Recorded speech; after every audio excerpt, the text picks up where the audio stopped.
speaker today, in that respect. and I will let her make her introductions because I don't want to butcher her last name. So I hope you guys enjoy. Hi, well, this seems easy. It's Quesenbery. It's just a quiz. I started life in theater. I was a lighting designer, and along the way, I fell in love with this stuff called hypertext in the early 80s.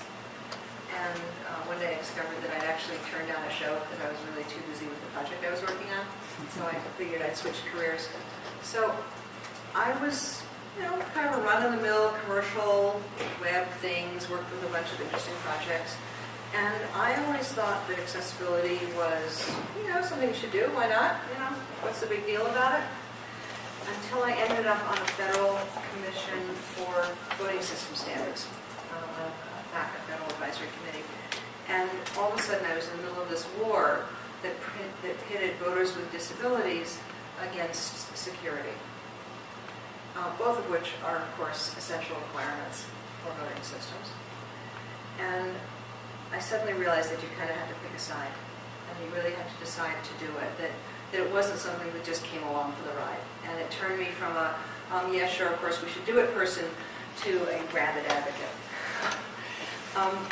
But I'm going to try not to be rabid today, because it also occurs to me that one of the hardest problems is actually doing the stuff you believe in. I have a friend who's also quite an accessibility advocate. She does a lot of work with low literacy and cognitive disabilities. And she called me up because she said, I've got to post this presentation on SlideShare and I need to make a PDF accessible. And I'm like, why are you posting it as a PDF? And I got this long story about fonts and something and formats and SlideShare was barfing on it and this horrible stuff going on. And in the end, she said, look, I'm just going to post it because I have to post it. It's late here and I'm going to go to bed. And I thought, this is the problem. Right? This is the challenge that we're up against, is that the easiest, simplest way to do something is often not accessible. And so if we're going to fix that, we have to change the world. We have to change the technology tools we work with. When you think about accessibility, what do you think about? Sometimes I think about like physical structures, say like the office of the physical plant, so that the ramps have buildings, that there's Right. signs about where those ramps are, that we have wheelchair accessible. Right. So you think about the built environment, the physical environment we made. Most people, if I talk to in a software crowd, what they think of is laws. They think about Section 508 in the US, they think about the equivalent laws in other countries, or maybe they think about the Web Content Accessibility Guidelines, which is the international W3C standard on which the laws are based. And there are no smiles in the room when I ask this question, right? Because what they think about is, oh God, another checklist I have to comply with. Oh God, another reason I have to get in and talk to the developers and get them to do something they didn't do in the first place. It's not a happy thought. But the compliance, that's the wrong place to change the world, right? That's maybe how you start the change, flowing backwards. But compliance doesn't happen by having a checklist and having a test at the end. That's like saying, I think I'll skip this course and I'll just take the final exam. Well, you're going to fail that final exam, probably. And God knows, 99% of the sites out there fail the compliance exam. So part of what we have to do is change what we think of, how we think about designing the world that we live in. In the accessibility community, we talk about the built environment, meaning architecture and ramps and things like that. And part of why they say the built environment is to stress that we built it. Right? We decided that steps would be 6 inches tall or 8 inches tall. We made those decisions. Now, maybe we made them for good reasons, and maybe we made them for bad reasons, but we made those decisions. And if we make those decisions, we can unmake those decisions. So one of the ways to think about changing the world is to think about what we mean by assistive technology. I am now hideously disabled. I literally can't walk down the street. I can't see a thing. I see pink blurs about there. That's about what I see. But with glasses, I'm a fully functional human being. But something else happened, because glasses used to be pretty ugly. When I was a kid, nobody wanted to wear glasses. I'm not sure anyone wants to wear glasses, but glasses are now a high fashion statement, and they now cost more than my car, right, as a result. But we now have changed glasses from being not available to ugly to fashion. Right? We've made that transition. The postal card in the upper right is also an accessibility device. Women wanted to be postal carriers in the 70s, and they were told they couldn't, because when you look at the scale of human ability, they judged that women were not going to be strong enough to carry 50-pound sacks of mail down the street, which is what you do in cities. And they didn't want to be in the position that fire departments were in of having physical tests. So they just said, you won't be mail carriers. But it turns out the mail carrying is actually one of the high-paid jobs. And so they thought back through the great panoply of human history and realized that we had an invention that would solve this problem, and it's called the wheel. Right? You don't need to carry the damn mail down the street. You need a thin wheel with wheels that you can drag it. And of course, not only does this mean women can be mail carriers, it means that men had fewer injuries. Right? So it had goodness all the way around. This is an Android keyboard. I don't know how many of you are Android people. Probably there's the same thing on an Apple keyboard, but there's a little microphone so you can actually speak your input. It's astonishingly good, surprisingly enough. But all of the speech input stuff that we do now started as research for the blind. Right? So Drag and Dictate started as assistive technology. And the last picture is an array of OXO good grips. Right? These are everyday kitchen tools bought at Target or any of your other favorite stores. They are designed with large grips so that people with arthritis, people whose hands have problems gripping small items, can hold them and still work in the kitchen. It's an assistive technology tool. Right? But that stuff is built in. One other piece of design changing the environment. How many of you have a toothbrush? Right? Think back to your toothbrush. There's probably a little, down the handle, between the handle and the brush, there's a little knob on it, a little bump on it. And you think, that's just cool decoration, right? It isn't. It's actually a medical device. That device, that little bump, is where your thumb goes if you're a kid. And you're a kid choking up on the toothbrush. When you choke up on your toothbrush handle, the back of the brush doesn't reach the back of your teeth. So they put this bump on it to kind of push your hand further back, so now your toothbrush actually reaches your back molars. It doesn't scream, I'm a medical device. It's just there, and it makes this thing we use do its job better. And that's really the way I like to think about accessibility in the web, is how do we make the thing we use do its job better for more people? For most, until the 60s and 70s, the definition of disability was basically a medical definition. It was a definition of a body against a body norm type. Right? But the World Health Organization's International Classification of Functioning, which is the big Bible taxonomy of medical functioning, has changed the definition. And this is a shortened version of it, but it's that disability is the outcome between a person and the environment or attitudinal barriers they may face.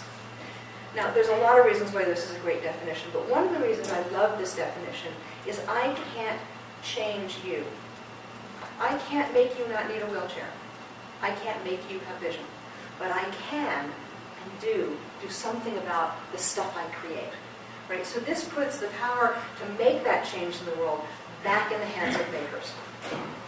Right? And it means that all of us are part of creating or not creating or solving disability. And that's kind of cool because it makes it's called the social model. It brings it back into a social conscious act of creation as opposed to this kind of, oh, can't do anything about it, water's wet. The woman on the screen is a woman named Glenda Watson Hyatt, who's one of my heroes. She has cerebral palsy. She's nonverbal. She says, I've written 3 books with my left thumb. And she says that technology is finally catching up with what she needs. There's a pretty well-repeated and famous story, which I will now repeat for you, which is that one day, Glenda in her scooter went out in the street, and she drove down to her local Starbucks, and she got out her iPad, which she had programmed to say, I would like a small latte, please. And she ordered her coffee all by herself. Now, not only is that cool, but there's been speech technology around for a long time. What's cool about it is that Glenda did it with a $500 consumer device, not with a $1,000 specialty device that was big and ugly, right? To be an independent blind person, you used to need your cane and your GPS and your braille note and, this list of equipment, all of which had to be updated all the time, all of which was heavy. You know, you were like packing for Everest just to get down the street, and it's now all on your iPhone, right? All those functions have become miniaturized, they've been turned into software, they've been turned into general purpose software, and you know, the same Google Maps that I use to navigate also work for voice navigation. So all of a sudden we really changed the world with how we brought technology features together. One of the problems with a lot of technology is that it's nominally accessible, but it's not very usable. You see these signs in elections. I do a lot of work in elections, and I'll try not to bore you with those stories. But, you know, you're in a polling place. Polling places are commandeered spaces. They're libraries and schools and community centers. And that sign probably means there's an inaccessible entrance. And we couldn't figure out a way around it, so we put a sign out here and somebody's going to come running out to help you. How inviting is that to come vote? Well, it's better than not voting. It's an accommodation, so it's better than not, but can't we go the next step, right? And what you usually see is, you know, here's all the voting booths. This is actually a good picture because here, the accessible voting station is right in line with all the others. Usually, it's the one off in the corner. Oh, well, we'll give them more privacy. We'll put it in the corner, and maybe we won't even set it up unless somebody shows up. And, oh, that corner in this gym, it's probably bright in the corner, but maybe it's dark. And the number of anecdotal reports of people who show up at the polling place and the system isn't set up for them, or doesn't work, or it takes half an hour, or the poll worker doesn't know how to make it work because we have a separate system. Why don't we have one system for everybody? We know how to do this stuff. Can't get there. So I began thinking about what it is we do when we design, and how can we change that design thinking so that we're thinking accessibility from the beginning. And just tell you that all the stuff came out of the book, which is the book that's prominently featured on your handout, so that you'll think that this is a fabulous talk and want to buy it and make me rich. No, nobody gets rich on accessibility books. But I do hope that you'll pay attention to it. Sarah Horton, who wrote the Yale Manual Style, which was the first HTML style guide, and I teamed up on this, kind of bringing different perspectives on it. And we came up with 9 basic principles, and I'm just going to run through them for the next little bit. The first one is to start from people, and this is where I come in, because most of my work is actually social research or early design research, helping people think about the environment they're designing for, rather than just testing what happened afterwards.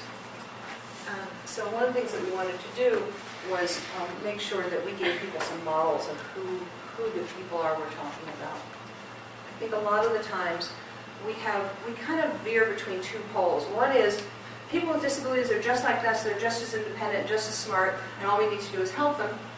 And then, but they're seriously needy and we have to do all these special things to help them. And the word help is always a kind of killer word anyway. So we created these 8 personas. They're based on people I've known or worked with in research. And I won't spend a lot of time on them, but they span Trevor, who's on the autism spectrum and has a little bit of attention difficulty, to Carol, who's a grandmother with macular degeneration. And one of the things about these personas, and they were very specifically written, they're all independent, active in their community with jobs or going to school. Because we figured we were writing for people who are designing products that are technology. There are technology barriers. There is still a digital divide. We weren't trying to solve that problem. The problem we were trying to solve was, how do I make sure that my friend Jacob can use what I create? How can I make sure that Vishnu can use what I create? Not how can I get Jacob the technology to get on the internet highway in the first place. So we're sort of narrowing the scope of that problem. But nonetheless, if we think about it, and if this was a big, long workshop, one of the things we'd be doing is an exercise here where we thought about each of the personas and what they need, and to what extent are those things that you or other people you know, or users, other people, might also need. Because interestingly, it turns out that the stuff that helps Maria, who's bilingual and uses translation, also helps Trevor, and they both rely on the voice that helps Jacob, and the voice output helps Emily. And that if you're in your car trying to listen to an email, which I hope you're not doing while you're driving, if if you're in a subway trying to listen to it, you might be listening to it as opposed to texting it. Right? You might be using text-to-speech or speech-to-text or some combination of those things. And the thing that makes it possible for you to do that also makes it possible for them to do it at all. I think Clayton Lewis, who's at NIDA right now, but the University of Colorado Boulder, gave a talk at the Section 508 Refresh Committee, which I was part of, my second. The award for surviving one federal committee is that you get to be on another federal committee. It's a little like 2 weeks in Philadelphia, but there you are. Said the thing about cognitive disabilities, or maybe disabilities in general, is that the barriers are often quite similar, they're just more severe. So the thing that makes you slightly annoyed, like little flickering lights, might be something that will distract someone to the point that they can't read the rest of the page. So we're talking about a real spectrum and a slide where there are not hard divisions. 30% of people who are blind have some vision, and people who have some vision like to use that vision. So we're not usually talking about a black and white switch from one mode to another, but a slide between them, where people are all places along that spectrum, either for their physical capability or for their contextual location capability. Right? And so when we begin to think about that spectrum, we can think about pushing our view out to the fringes more.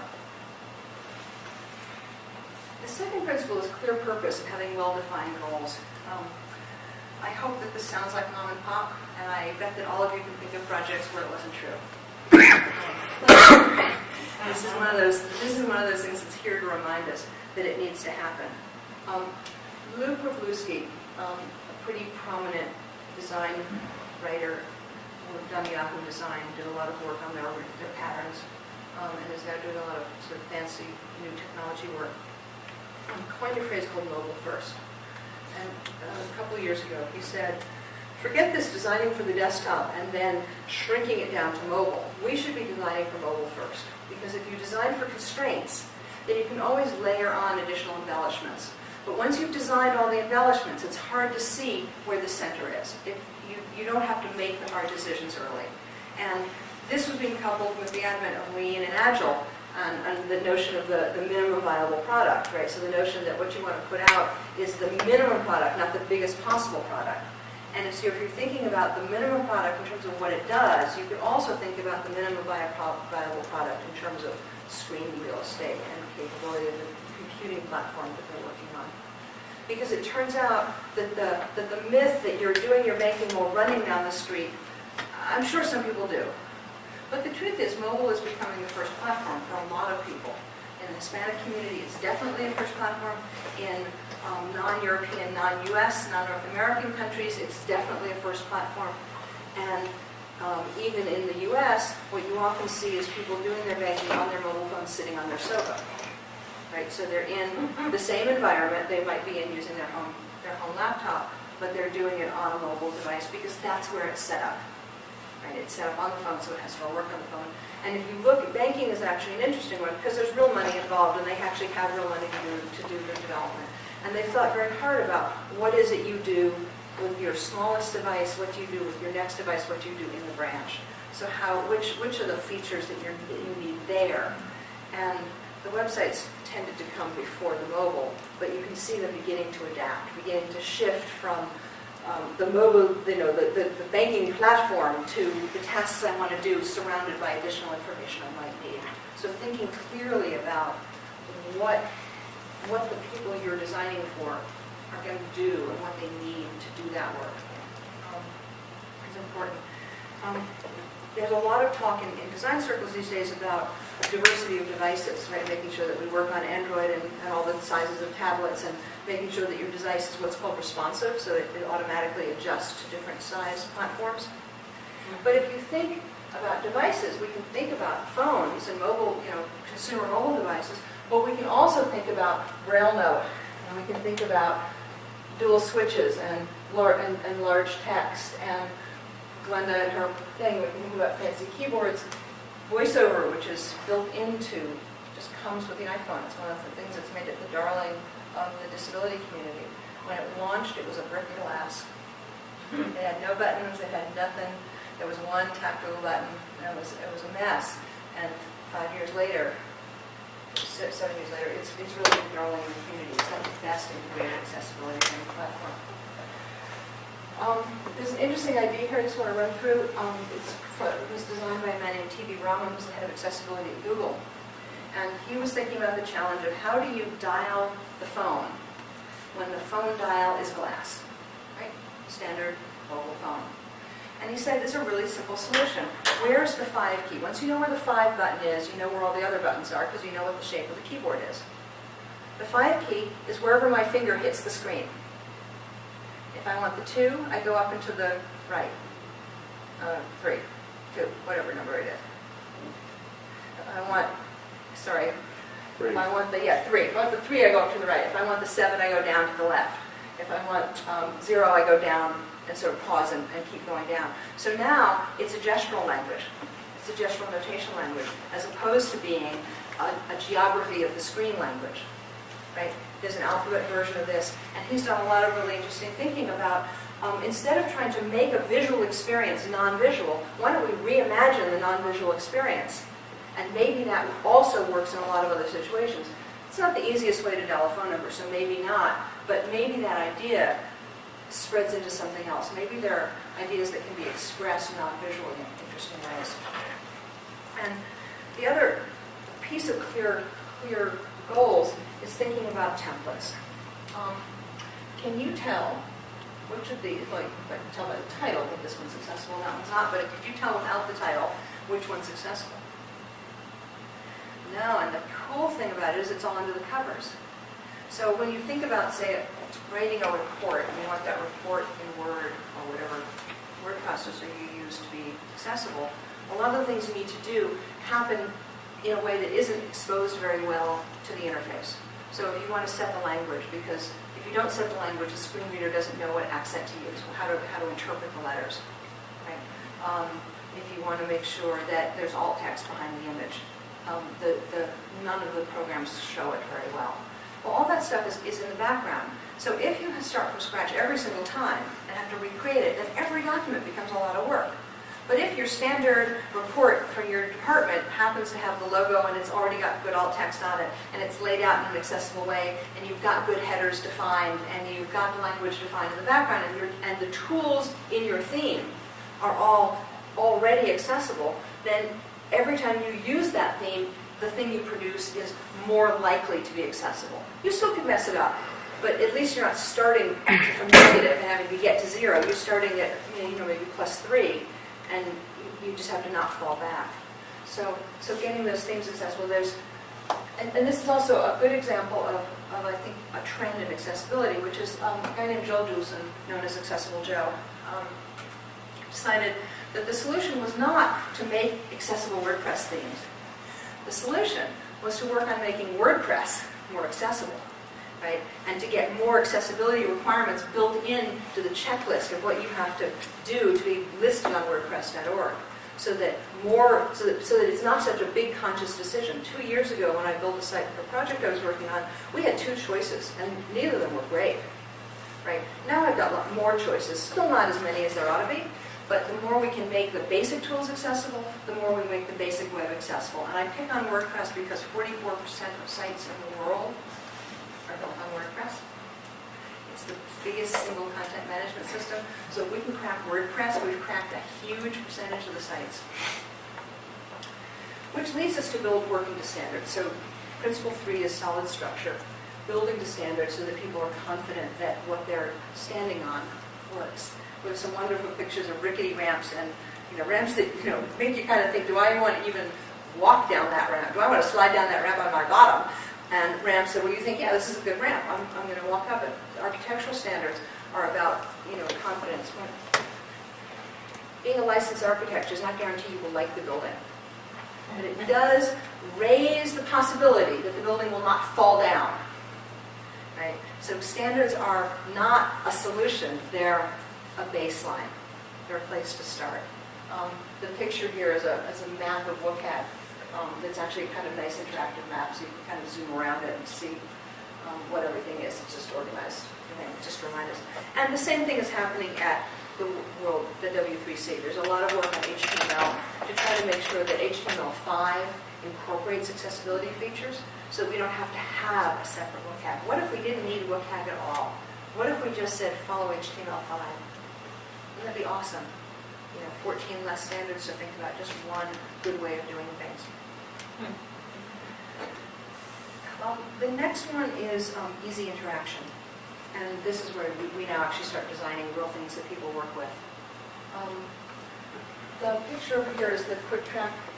If you guys are probably not as much Amtrak users as me in the East are, but if you've ever been to an Amtrak, you got to go to these ticket queues to get your tickets. Or there's usually a guy at the desk with a big line. So this is the way to do it. And the thing that's awesome about them is that they're actually accessible. There's this little keypad here called the Easy Access Keypad, designed at the University of Wisconsin.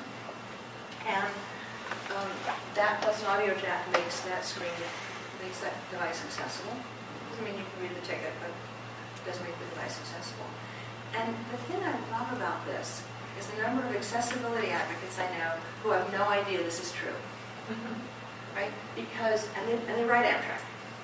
It's because it's discrete. It's just there. It's built into the system. If you need it, it's there. I did a bunch of work on Cancer.gov en Espanol. And one of our research questions on a very small point was, where do you put the link to switch languages? Okay. Where is the right place to put it? And there were 3 or 4 options, and we kept trying it. And even after we made the decision, we were over-recruiting bilinguals of all sorts, but especially Spanish, to do our general usability testing. And what we noticed was that if someone was bilingual, they would notice the second language link. If their language was not Spanish, they would say, well, do you have my language?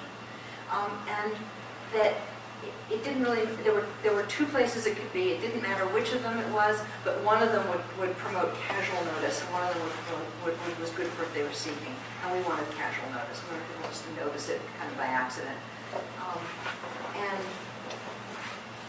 that was really interesting to me, because when we tried asking people who were not bilingual to find the language tags, the language switcher, they couldn't find it, because it didn't have any salience for them. It wasn't something they looked at, and it wasn't part of their world to be looking for both languages. I've gone to China a few times, and the biggest difference between China and Europe, for me, is that it's in characters. Right? So if I'm in Italy, I can sound out the word. If I'm in Poland, I can sound out the word. In China, I'm hopeless. Right? I know 3 characters. I mean, I can't navigate it all. And so for me, any word in English leaps out in the landscape, right? Because it's a word that has high salience for me as an English speaker. And so what you're looking for is how to position the features that promote accessibility in a way that creates high salience for people who need them, if it's not built in. Now, under the covers, you made your web form, like your search form or your filter form. You have, of course, naturally used label for it to connect the label to the form field. You've done the stuff under the covers that makes it happen. And I think labeling forms is an interesting case where the standards failed us, because the way HTML forms work is very primitive, and there's no connection between the label, this text you put on the screen to say this is the field, and the field except visual proximity. And if you do things like break it up in a table, you've destroyed code proximity, right? That they aren't really next to each other in code anymore. And a friend of mine who's a forms designer said, well, you can tell they didn't have any forms people working on that standard. And I said, talk to me. And she said, well, to a forms person, a form field isn't just a place you type stuff. A form field is a combination of validation rules and label and and the place you type something and what you can type in. And the form would have been much better defined if anybody working on HTML1 had any idea how to make use of a form. I mean, they knew stuff about heading levels, but they didn't really know about that. And so, because we didn't have the right experts in the room, we ended up with a standard that looks simpler, but actually is much harder and has produced great anguish. I've worked on a number of e-commerce sites where the site is pretty darn accessible until you have to choose the size of the t-shirt you want to buy, and all of a sudden the size control isn't accessible, and they've just lost a sale and pissed somebody off. Right? So 2 big negatives in commerce. Right? So same kind of thing. The alternative is this picture here. If you look up Franken Kindle online, this is a real device. A guy whose sister has cerebral palsy, and it turned out that Kindles were really good for her for reading, but the controls were too small for her hands. And so he made this, he invalidated the warranty, cracked open the back of the Kindle, and made controls that she could use through this little thing. And if you walk the halls of Assistive Technology conferences, you will see a lot of things that are adapted, where they've taken some sort of external keypad. A lot of AT is actually emulating a keyboard, right? So the absolute simplest thing you can do to see if your material is accessible is throw away your mouse and try to use it. Can you use it with a keyboard? Because if you can't use it with a keyboard, then most AT can't use it either. And so now the people who like split keys, and the people who like corded keys, and the people who use dual switches, and the people who use all kinds of stuff can't use it because that keyboard interaction is broken. So there's a really simple one, requires no technology, just do it.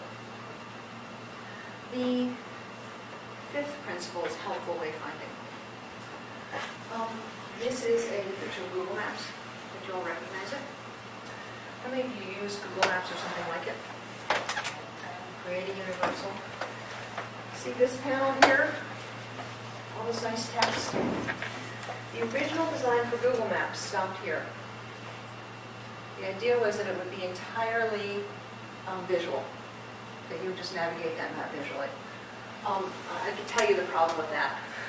When I go on longest trips and you can't see it, and you can't see the whole trip from A to B because B is actually down here, and you can't possibly really navigate visually. And TV Roman, him again, experimented with putting text directions that basically were the instructions for the map drawing algorithm and exposing them in the interface. And I have said this to people who said, no, that can't be true.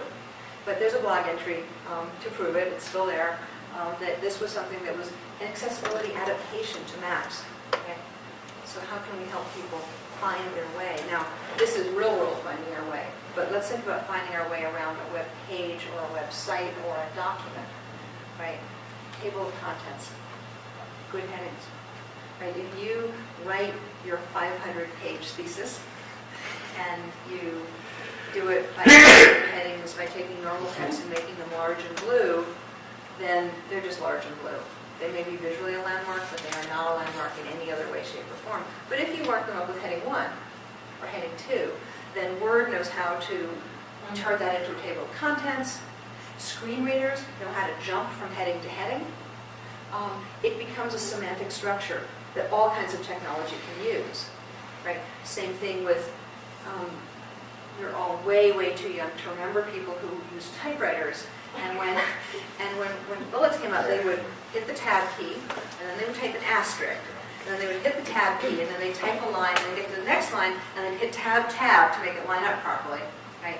And when they got to a computer, they did exactly the same thing. And so when someone made the text larger, the whole thing turned to hell in a handbasket. Right? It looked like, you know what it looked like. We're being taped. We can't say these words out loud. So in modern code, there's actually 2 ways we can identify the landmarks on the page. Right? One of them is HTML5, which has elements, right? So we can say this is an article, it's an aside, this is a footer. So we can mark divs, we can mark areas of the code for the part of the page it is. And then there's something called Area, which was the Web Accessibility Initiative's earlier program to make Area as accessible, rich, interactive applications. And there's been a lot of work to kind of merge them. So there's an ARIA role called article, there's an ARIA role called complementary, and they kind of match up. And the goal is to eventually get rid of these and just leave these.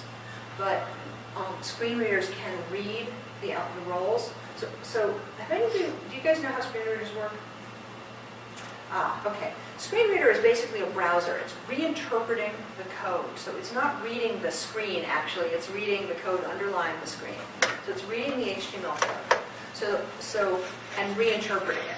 And because it's read all the semantic codes in that, or in a PDF file, or in a Word file, or in an Excel document, it can then expose the semantic structure to the user. So you can say, I would like to scan this page by jumping from heading to heading, by jumping from link to link, by jumping from area to area, by jumping from list to list. Show me are there any forms on the screen, take me into forms mode. Right? So it completely depends, not kind of depends, it completely depends on the markup, whether that's just word markup or it's HTML markup, on the markup making sense, right? Markup having meaning. So just because there's a citation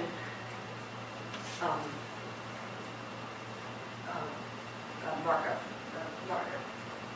the hell they call a word, style. Just because there's a style called citation that's about the right size, don't use that for something that isn't a citation, right? Because the visual presentation that you've made it small and monospaced font is just the visual presentation of the meaning, this is a citation. And if you use that for something else, then you've confused meaning with presentation.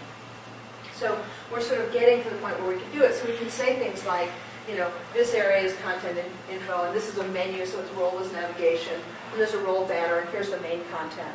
And we can jump right to the main content. So if this site doesn't have much navigation at the top, but think about sites that have huge menus at the top of the page, and imagine having to listen to every word of that menu be read to you before you could get to the page. So you can see why being able to jump to content or main is so important. Because you do it, you go, I'm on the page, where's the headline, jump right to it, visually. How can we jump to it in code? How can we get there in one keystroke instead of in many, many keystrokes? Mm-hmm.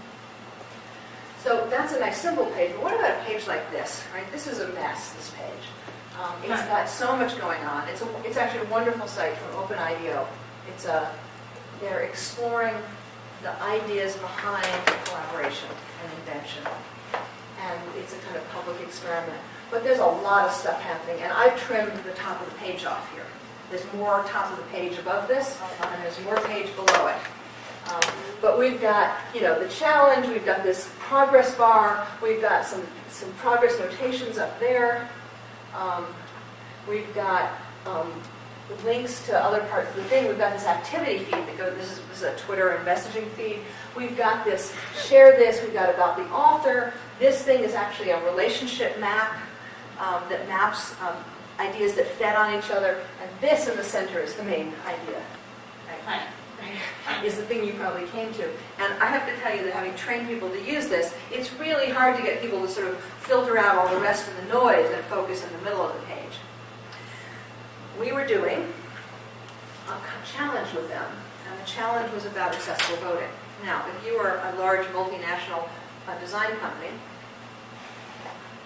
sponsoring a challenge for accessible voting, you do not want the headline to be in the New York Times, accessible voting challenge not accessible. This is not the PR you're looking for. And yet, that's where we were, 6 weeks to launch. In December, with Christmas holidays looming.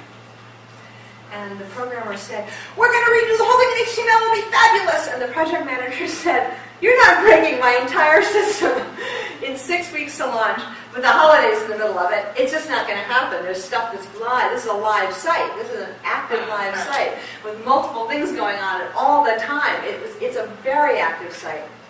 And so we thought, and we decided we could do this with some skip links. Just really simple anchor links, which is a technique called skip links, that would identify the main parts of the page. And we put them invisibly up on the top corner. So the first thing you get when you come in is you hear link to main challenge phase, link to main content, link to user comments, link to statistics, link to themes. I left off main content, there it is, link to shared concept. And we just identified what for us were the 8 most important sections of the screen. And it turned out that the people who were using screen readers and were hearing this, or the people using low vision were seeing it, if you navigated with your keyboard, you actually saw them visually, said, that's what those things are. Wow, this is great. I understand this page better, and I can jump there. Because inside each section, it turned out not to be so bad. There were some forms that needed to be cleaned up. There was some stuff going on. But the big challenge was getting around the whole page. Often the big challenge is getting around the site. I've been working with a news corporation. Their homepage is impossible. Article pages aren't so bad. But it turns out that a lot of people get their news through news feeds, right? And the National Federation of the Blind has one. And so they're not navigating the homepage at all. They're getting it from social media, they're getting portrayed. Someone says, hey, there's a great article on this, click here. And they click and they go to the article. They're actually bypassing the navigation within the site, but they're landing on a page that, if you think about the New York Times or the Washington Post, has a lot of stuff going on it, equally confusing.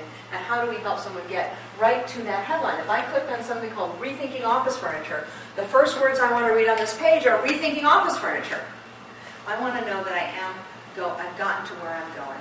That, you know, when I get off the train, I want to see the sign that says this is the station I got off at. Okay. So that was interesting. There's one other little interaction tip here, which might be relevant to you guys because it's relevant to science. There are little related themes. It lets you see who quoted this, who built on this idea, and who'd used it. So you kind of see the ideas coalescing. And it was a little flash thing that floated around, which I'm actually convinced no one used, but it was near and dear to their hearts. And we finally realized that A, it was never going to be made accessible, that particular device, but B, it didn't need to. Because right when you clicked on it, this is just an icon, right next to it was a list of things that link to this and things that this link to. And that's all the map was. So the map was simply a visualization of a list. And if you have that list exposed, then you've got the information available. So that was, we sort of had these moments of really thinking, what's this purpose? How can we help people find it? And then how can we help people use it? The next one is clean presentation and supporting meaning. I spend a lot of time with very young graphic artists, and they pursue fashion, right? Graphic artists fashion. And they also have another thing in common, which is that many of them, although not all of them, have perfect eyesight. And many of them work on really good monitors, right? And so they can see shades of blue on their monitor that your average office schlub in lights like this are never going to see. And getting them to understand that the purpose of what they're doing, in my world, not in an art world, not in a pure design world, but in my world, making things that people use, is to use the skills they have around typography, around color, around space and arrangement to support meaning, to help people understand the meaning better. And the illustration for this, to me, this is the Target drug labels. If you go into Target and order drugs, you will see these labels. These started as a graduate research project. And they have lots of little features, like these rings, these colored rings. You can choose your color. So if there are two of you taking prescriptions in your house, you each have your own color. The biggest thing, the biggest stuff you see on here is what is this and how do you take it? On the back, the biggest thing you see are the cautions. And they're not in little teeny tiny type, and they're not in a big run together paragraph. They're laid out and they've got a little picture next to it. Because it turns out that little pictures like that don't have to be that meaningful for the picture. It's a little speed bump. It says, there are 4 things on this page. Right? The bullet, little round dots, magic device. Lets you count. I was working for NCI. We were working on the cancer treatment summaries. These are peer-reviewed. They're very political. They're very important. They are the common wisdom. They're not written at an oncology level. They're written at a general physician and patient level on how you treat each type of cancer. And in the physician-based one, there was lots of links to research on which the decisions are based. And they tended to have your typical journal paragraphs. You know, there were 4 clinical trials, lots of semicolons, lots of run-on. And the woman in charge of this project wanted to try to make this stuff into more plain language. And we tried very gingerly, in a little usability test, taking one of those trials, didn't change a word of it. All we did was say, there were 4 clinical trials, bullet, bullet, bullet, bullet. And we put it very gingerly in front of some physicians to see if they would think it doesn't look professional enough, this doesn't look serious enough. And they said, oh my God, NCI has discovered the bullet. You know, they can read complicated journals, but they're busy physicians. They get 15 minutes a patient, How much time do you think they have to spend delving into this stuff? So the problems that we were solving for lower medical literacy patients were translated into the same problem for high medical literacy but low time physicians, right? So one was stressed by not understanding the language and, by the way, being terrified of the medical condition, and the other was stressed by simply not having the time to deal with it. And because they don't read this stuff for general run-of-the-mill cancers. They don't read it for the top 5. They read it when a patient in their general practice comes in with a cancer they've never seen before or rarely see. And they are worried about that patient because, as one GP put it, I got to be ready to go talk to the big guys up at the oncology center. Right? So they're stressed professionally as well because they're responsible for the patient. They're the patient's primary physician. And that they are the person the patient is going to come to for comfort and for knowing that they're in good hands. And they want to know that they got it right. And they don't want to discover that they missed one of the clinical trials that actually mattered to that patient because they missed a semicolon. Right? They want a nice list. They want design that helps them read what they need to read. I think part of what we need to do this, and one of the important things, I alluded to good eyes, and one of the things that happens in lots and lots of vision conditions and with older eyes is that your contrast acuity fades. Contrast acuity also fades on crummy screens. It also fades in low light. If you sit on a train or an airplane or a car reading, as the light fades, you'll find you need the text to get bigger or the screen to get brighter. Right? So, it came out not too badly. Never know with the projectors. The top row are actually all bad. They are images of a background color and a foreground color that don't have enough contrast between them. And the cool thing about contrast is that we now have an algorithm for that. You can plug 2 numbers into those algorithms and it will tell you yes or no. No more guessing, no more 17 kinds of color blindness, none of that stuff. Just plug the numbers in and follow the rules. But I think part of what really helps is not having to look at the rules that carefully. It's being able to begin to tune our eyes by knowing what has enough contrast. What you can't see is this is a pale pink background, so it's actually, these are all just extreme versions. We say don't use red and green, right? Because people might be red-green colorblind. It's not quite true. It's don't use highly saturated green, which will render as black or dark gray, against highly saturated red, which will render as black or light gray. But if you have a pastel of one against a high-value color of the other, you actually have sufficient contrast between the background and the text in the foreground. And while we're at it, don't put designs behind text. It messes up contrast terribly. Just don't do it. I mean, unless you're really good and know what you're doing, just don't do it. You mean graphics behind text? Say what? Do you mean like graphics behind text? Right. You said design. Do you mean like graphics behind the text? Yes, nice.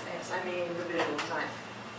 But if we start to tune our eyes, we'll begin to learn that that's not enough contrast. And this is, it actually looks less implausible on a computer screen than it does when it's gone through the projector. But, you know, this is sufficient contrast. And the contrast rules vary depending on whether you're talking about body-size text or large display text. And I'll just say it because people always raise this question. Logos don't count. You can make your logo as incomprehensible as you want.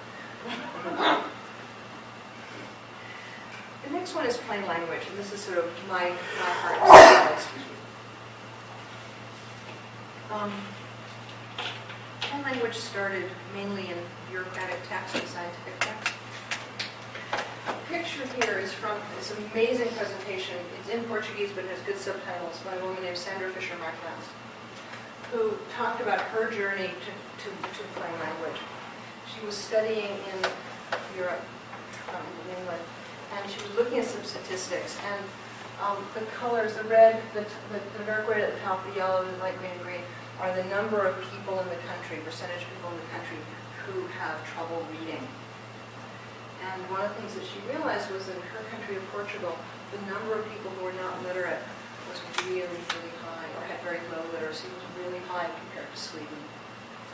And she began to think about all the things that governments communicate with us, and began thinking about, as many of us had about the same time, about plain language as a civil right. Because if you can't understand what your government is asking you, and Anybody voted on a ballot measure this year? Yeah, try reading them. If you don't know what you're voting on, what good is it to have the ability to vote? If you don't understand the benefits being offered.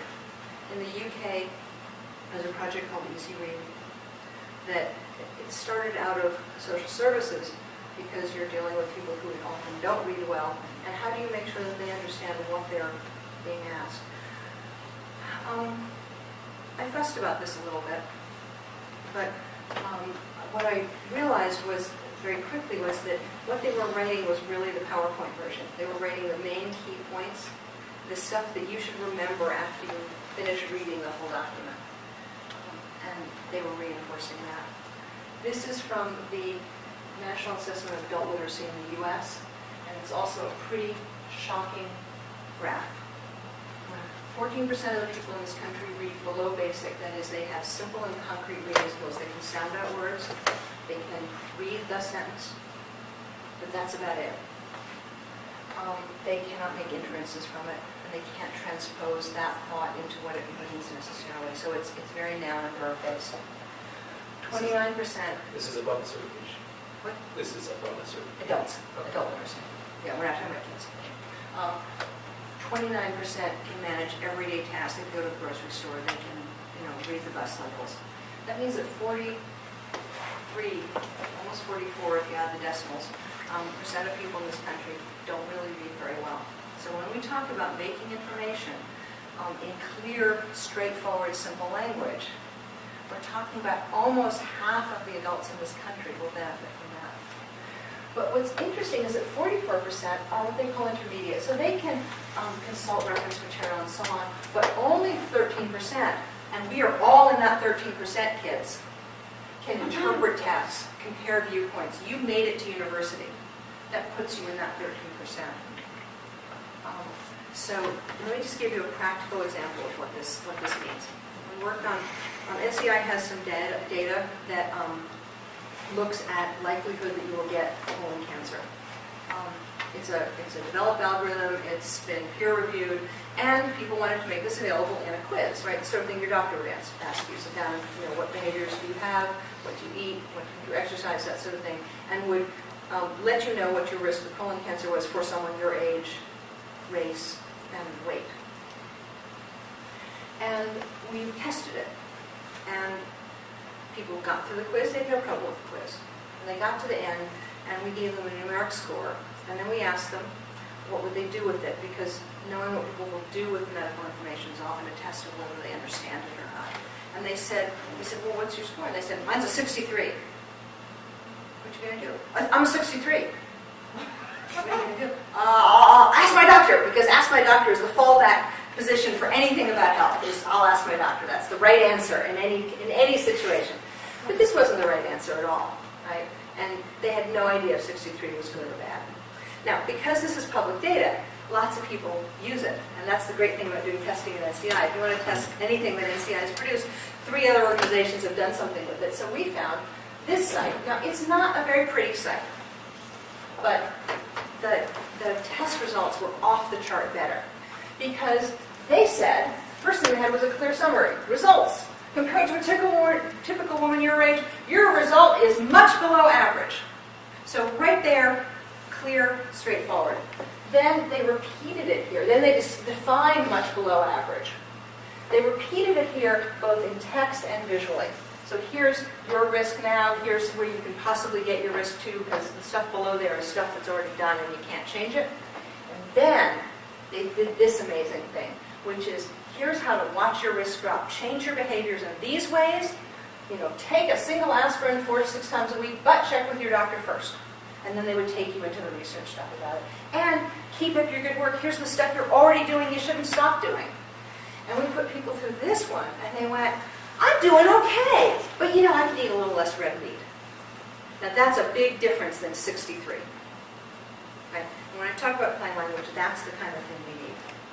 I'm going to do just one more example, which is this is a federal-state partnership for career planning sites, career sites called Career One Stop, and it's used at job centers. So the people who are using this don't have a job now, don't think they can get a job on their own, and are coming to a state employment office. Okay. So these are not doctors, lawyers, and economists. And this is actually a pretty important page. We have a lot of this stuff that's all research stuff about things you can do to get a better job. And they said, how do we make this accessible? It's a picture. It's a lot of words on that picture. And here was our solution. Our solution was, first of all, instead of saying earnings by education level, the headline tells me the answer.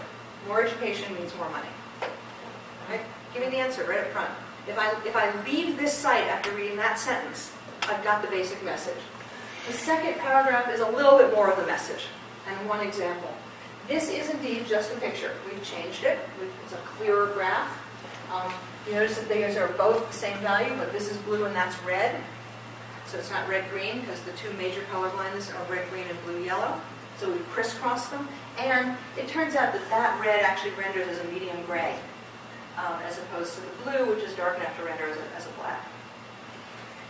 The alt text for this image, the alternative text to describe the image, simply says, graph of the data, see table below. And below it, we have the data in table form.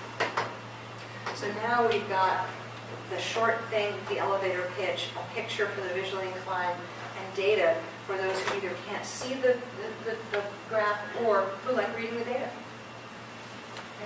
You can do this. This is a very simple one, but this method works for pretty much any data presentation. Okay, until now, we've been talking about basically not doing anything different, right? Just doing the same stuff, but doing a little bit better. There is a moment when I have to say that it's not always true, and that is accessible media. Accessible media is the place where you have to do a few extra things to make sure that people understand things. And you do it by duplicating cues, right? The classic stop sign, seen the world over. First of all, it's a nice consistent symbol, but that's relevant at this point. Because the two things going on it. It's got a shape, it's got color, and it's got words. So it's duplicating those cues. That's basically what you do to make media of all kinds accessible. So, if you saw this picture on a website, what text would you put on it to describe the image? Yep. Maybe something about the posture of the animal and what it looks like and what it's standing on. You might. What else might you do? Oh. Why did you say fox? So it Yeah. depends why you put that image there and what kind of site it's on, right? Because if it's on a site where, it's just a little attract image next to the text and the text is, fox is sighted, you might just say it's a fox.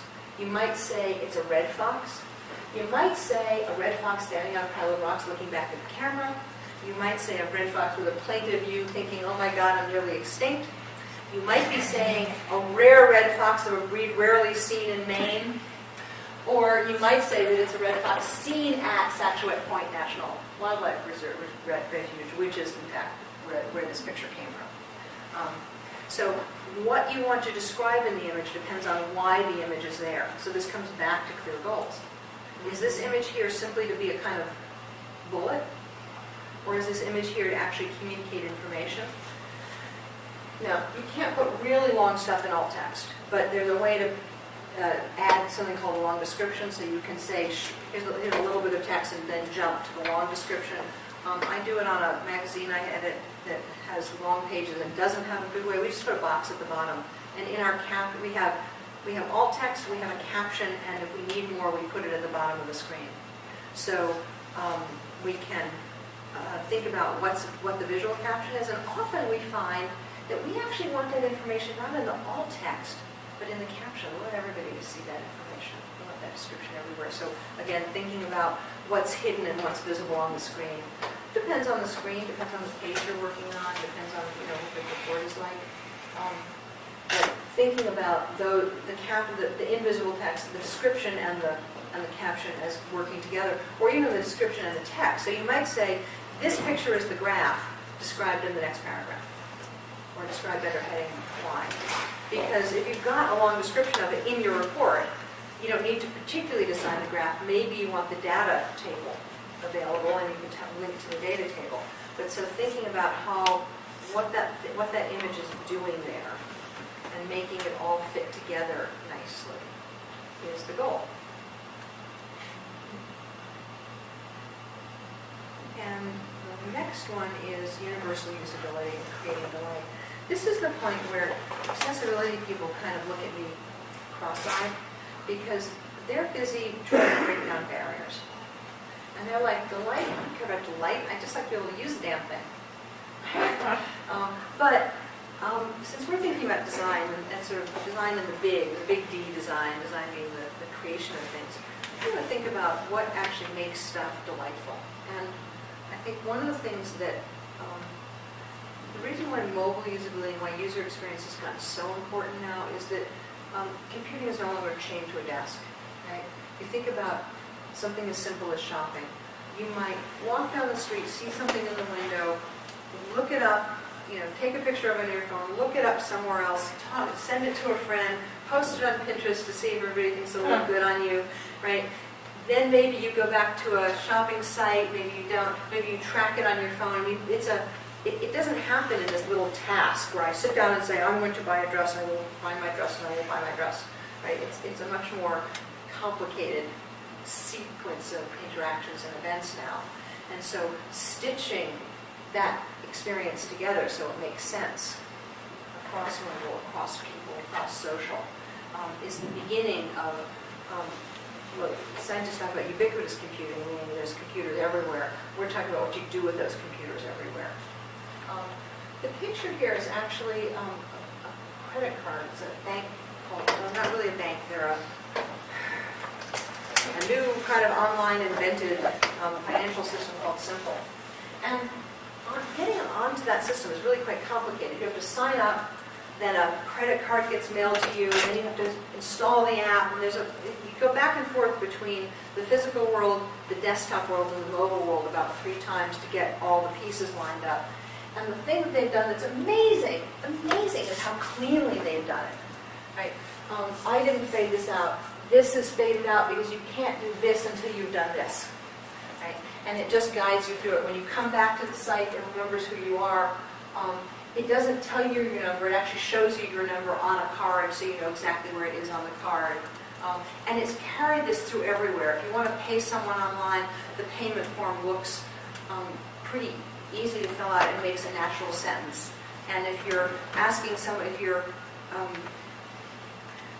transferring money or something, it tells you what to put in what field. It doesn't say, go to look at your check and see this little number written under it where it says ACH on top. It knows who you are. It knows who your account is. It tells you the number.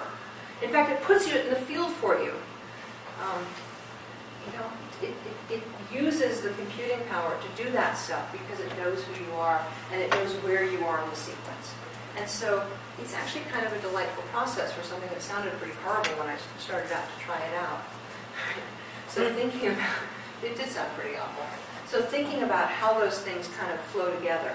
So if you're thinking about, I'm finding it hard to visualize your work and get good examples, but thinking about what happens when you move from looking at different pieces of information and trying to synthesize it and bring it together. Maybe you start from the synthesized point and you pick up all the pieces and then you get to the conclusion.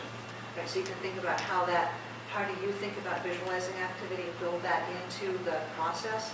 So instead of just saying, here's why pieces go hum them together, you can actually guide people through that. So you're doing wayfinding at this very high level.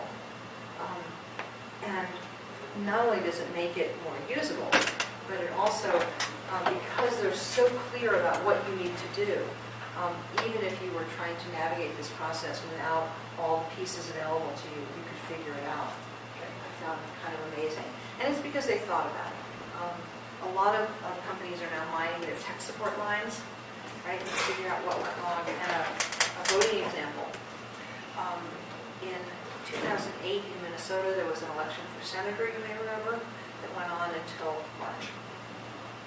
Al Franken was ultimately elected. The whole election came down to which absentee ballots were opened.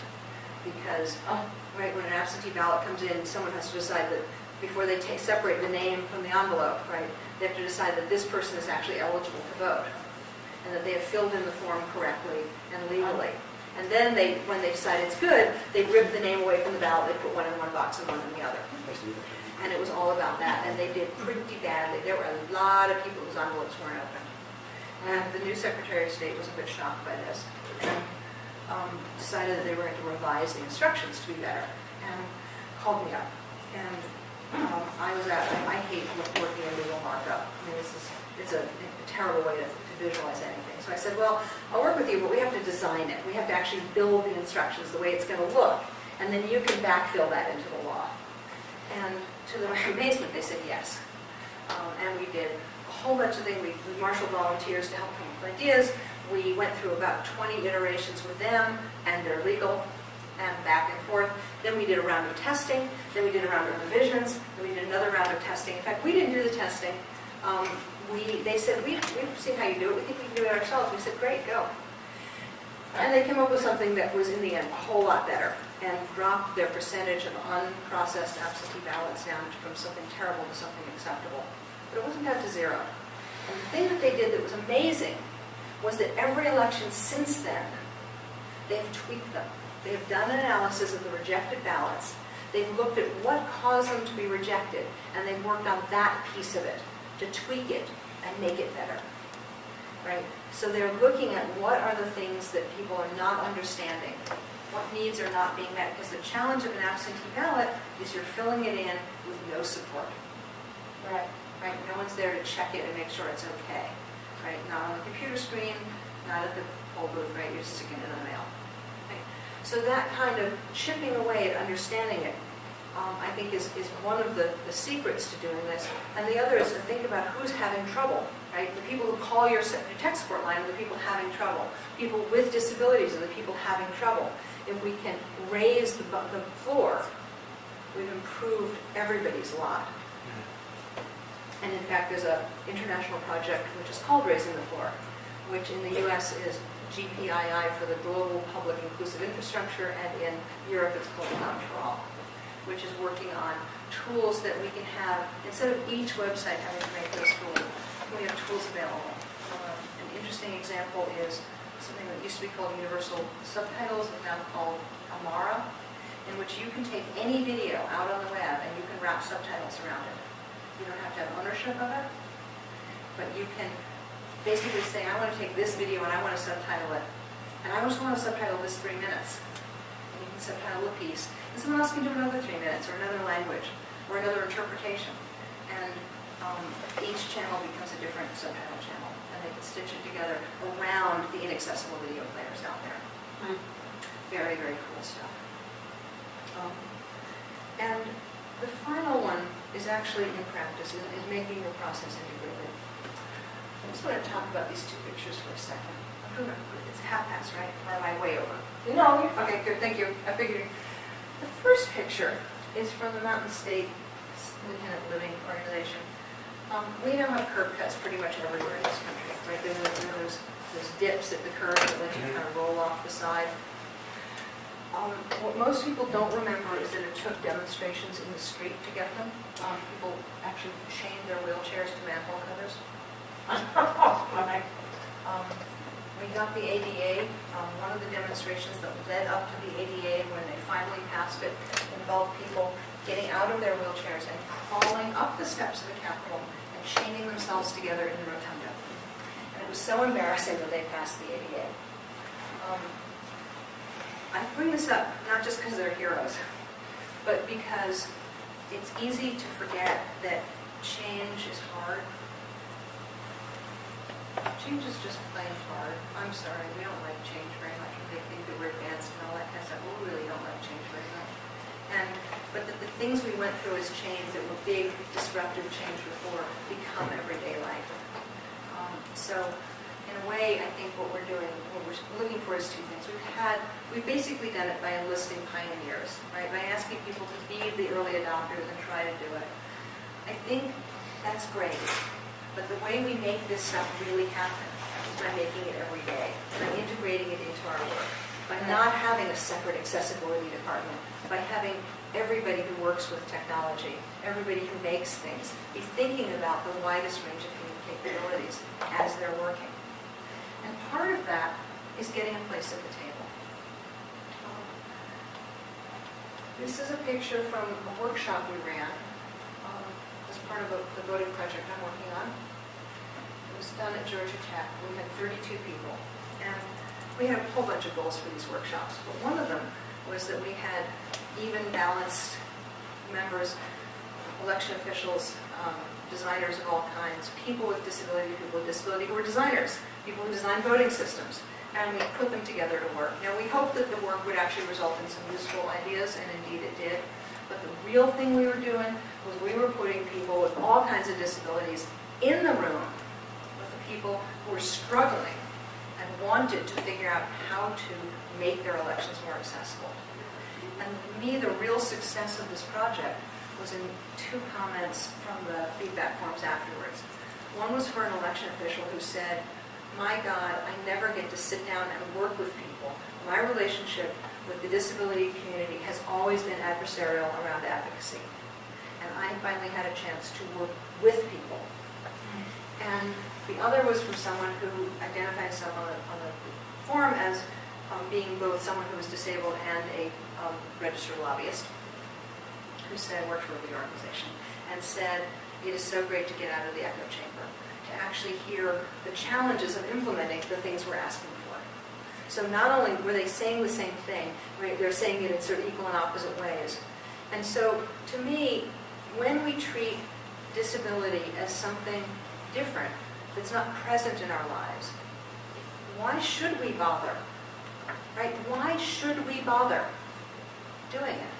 Right? Why should we bother making stuff work for invisible people? The challenge is that when it doesn't work, those people are invisible, right? So you've got a vicious cycle going on. But I think the way to break that cycle is to be thinking about and working with the widest range of people you can. If you're doing science that you want, maybe not the everyday man on the street, but advanced advocates to understand, work with them. Get them to tell you what they do and don't understand. Right? It's kind of eye-opening. I mean, I spent my life watching people do things that I don't know how to do that I don't know how to do either. But it changes how you think about it. What is good enough understanding? Right? What is good enough ability to do it? What is delightful about it? What is it you want them to know about it? How can you present it in a way that helps them know those things? Right? So by widening the range of people in the world of your design work, you widen the range of your design work. And the last picture, very last slide, no, almost last slide, is to think about new perspectives. This is a picture of Amy Mullins, who uses paraplegic, uses two artificial legs. And she owns many. There's a lovely web TED Talk that she does if you'd like to listen to it, And she asked Alexander McQueen to design her an outfit. And this is the outfit he designed her. You can't quite see it in the picture, but the legs are wooden and they're ornately carved. They're beautiful. And she looks like an Amazon. Right? She's changed legs from prosthetic to a fashion statement. She changes them to match her outfit. Right? And we're beginning to see this. Every war has its disability. And this war, the disability is multiple amputations and traumatic brain injury. And so we're starting to see people not hiding their prosthetics. It's going to change the world. My brother, who's a sports guy, coaches a wheelchair tennis team. These are not kids. These are, they're like any teenage sports guy, right? They're just like everything else. They're just doing it in a wheelchair, right? And so we're seeing wheelchairs get designed for young persons who wish to be athletic, who wish to hike, who wish to play rugby, who wish to play tennis. And they're not your old tippy, hard-to-maneuver wheelchairs. They're cool and they're light and they're fast and they can spin in them. And that changes the world, so it gives you a new perspective on it. And the other thing you can do in research is to change the question. I guess this is where I am. This is two projects from the thing. This one is at MSU, over at the RC Research Center for Facilities. We were thinking, what is the universal input for a voting system? And they thought maybe it's a joystick. And they tested it with people who were nudging the joystick with their cheek, with some people with very severe spasticity. And can we make a standard piece of equipment that I can use, that an 18-year-old boy who's only ever played video games can use, that someone who uses, who needs very light touch because they have low strength and low mobility, for people who needs a firm haptics because they have a lot of force but not a lot of control of that force. And they did some amazing work around that. And the other is a similar project down at Georgia Tech, where they said, how can we design a voting system that will work for someone who only got 2 switch inputs? And the whole voting system is based around answering yes/no questions. And so all you have to do is do yes/no. Now, then they layered on top of it direct access, so you don't have to go through, do you want this person for mayor, this person for mayor, this person for mayor, this person for mayor? But they thought by designing from the bottom up, from the most stressed interaction style up, they would get something that would be easy for everyone to use. And so far it's testing out quite well. So by changing the question we're asking, by thinking about the problem, instead of thinking about simplifying it, we're thinking about getting a good solid base and enriching it. I think we're ending up with some really interesting projects. So we have some time for questions. Love to talk. As you can help. I can answer any questions. And I'm especially interested in stuff that applies to your work. One of the things I do is teach for the National Institute of Environmental Health Sciences, which is all people who do reports. It's all about making their report, just the big everyday stuff you make, accessible. Yes? So I want to mention a couple things. One, I'm actually a person with disability, but I have a hidden disability. I'm bipolar, so I don't usually classify as like a mood disorder. But I know there's a lot of other sort of hidden psychoactive disorders and conditions, and we definitely have limitations. And what made me think of it was when you talked about like a light going off and it just being a nuisance to somebody, but somebody else it like stopping them from being able to read. And there are things like that. Like for instance, when I deal with like automated phone service, like every time I call Comcast, I'm on the phone for a half hour to an hour, and sometimes when I'm off the phone, like I want to, right? Yeah, I totally get that. But when I'm done with them, I literally want to break things, and like I'm in a very unhealthy state, and it's really not good.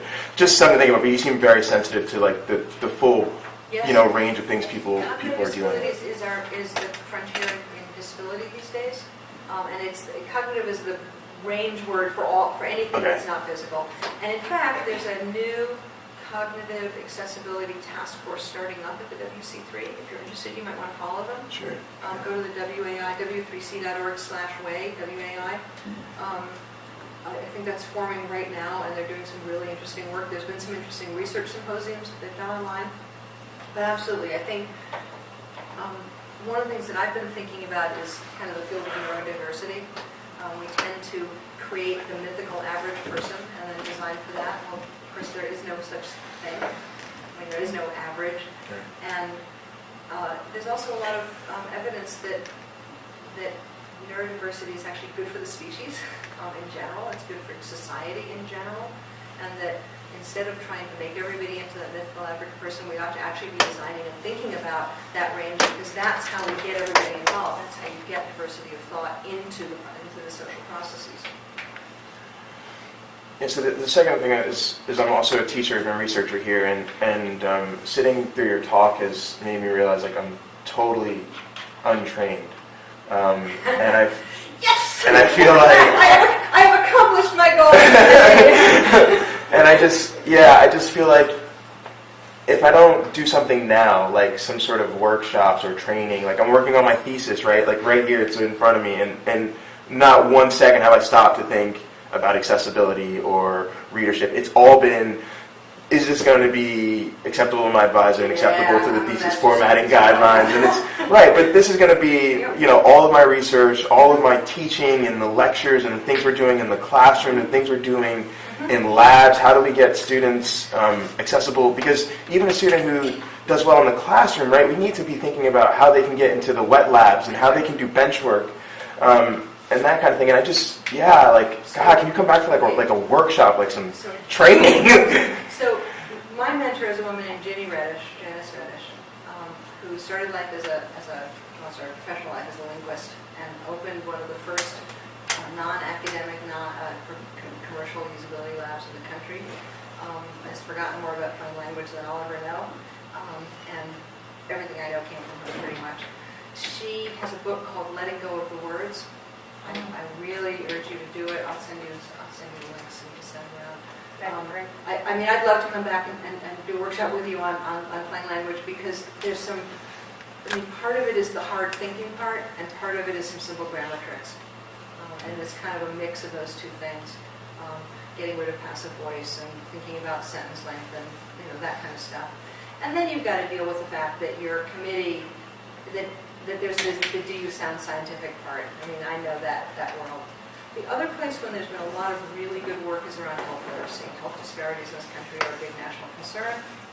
And so there's been great research work done on health literacy and how do you help people understand complex medical information or even relatively simple medical information and make it actionable for them. And that work, I think, has informed a lot of us. There's a conference called Plain Talk that brings some of that research together in the fall in DC. But there's great work around this, around both written and verbal communication. Verbal communication with your doctor matters. So there's some excellent research if you just start following that trail. And the third thing, I forgot what it was. It'll come back to me. But yeah. Oh, I know. The third one was a guy named Jean-Luc Demont, who's from Belgium, and his career is basically teaching scientific researchers how to present their data. He's a really strong visual designer on a par, I would say, with Tufte. And he taught me, you may have noticed in my slides that the headline of the slide was a sentence. Right? It's a style called assertion evidence, where instead of the title being a noun string, the title is the assertion. If all you read is the title, so you sort of get the main points. The body of the slide is the evidence for it. It's not your speaker's notes. And he also does a lot of work around things like how do you present graphical or visual presentation of data. How do you strip away the noise so that all that's left on your slide or in your figure is the thing you want people to notice, as opposed to just sort of saying, here's the oscilloscope screen I'm looking at, you figure it out, and the caption tells you, make the image itself tell you. And he's awesome. I've learned an awful lot from him. He's got a good little webinar on it at the IEEE Professional Communication Society, and he about once a year or so makes a swing through the U.S., so it's a little hard to reach. But his work is really inspiring. He also did a lot of interesting work around cultural communication, and I sort of love him because he said, all this stuff like, don't use white in Japan, like, it's not, what does that mean? Don't use white paper? I mean, come on. Let's stop with the stereotyping and the easy things. And if you want to broaden your cultural outlook, get to know more cultures, which is sort of what I say about accessibility. So it's about understanding the people you're trying to communicate, which comes back to our first principle, which is people first. So know who you're talking to. So if you're talking to your committee, you want to talk in language that will resonate with them. If you want people to read this stuff, it may not be your committee, it may not be the 5 experts in your field, in your narrow slice of your narrow sliced field. You might want to think about how you, I know, academic too, how you write in a way that crosses borders and that makes the prose easy to follow, so that your argument can come out of that prose really well. Do you think there's any danger with straight talk? In the sense of... Sorry, I'm having trouble here. No, it's fine. It's just in the sense of, I know sometimes, especially like dealing with undergrads, that's kind of what they want. They kind of want you to give them the one-liner that says more education equals more money, right? But what we want them to really think about is the evidence that that led to that conclusion, and I've dealt with this in the public. Like I had an interaction with a chief of police in some of my community organizing work, and what he was doing was he was going out of his way to look up research online about what we were talking about, but he was just getting these little summaries, these like executive summaries of what happened, and I had to like sit him down and like go through and be like, this is really bad science that I'm sorry you found with this really great one-line sentence. But I'm not trying to argue that. Obviously we need clarity, we need simplicity, we need to do those things from a communicative basis, but do you see what I'm saying? Is a little bit of balance there? Yeah, I mean, the standard pedagogical model is that we start with facts, we build up the facts, and then we bring them to a conclusion, right? And the adult education model, it kind of flips that on its head, and it says, I need to know where I'm going. So maybe it's not the conclusion, maybe it's the right question. Right. What's the right question? And then you could challenge them to think about what evidence supports or doesn't support that question, what evidence illuminates that question, and then to come back and replace that slide with their own conclusion. But it's now evidence driven, right? So it doesn't mean dumbing down the information, and it doesn't mean spoon feeding the students. I mean, there's a difference. But there is something about knowing where it's going. Right? If you're 4, 5, 6, you're in grammar school, you're learning, you can sort of trust the teacher to sort of carry you along for a while. I think adults want to know the path more, and there's a lot of adult education literature around this. If you look at people who are doing continuing education rather than a postgraduate degree, they're taught rather differently. And the teaching method is really around telling them the conclusion, but then finding ways to get them to explore what that conclusion actually means, right? So the teaching methods are actually quite different. So you might think about that in your writing, which is what is plain in this environment? Like what does plain mean? Right? So the grammar tricks are just about untangling the sentences, but constructing the logic of the argument, that's about knowing your audience.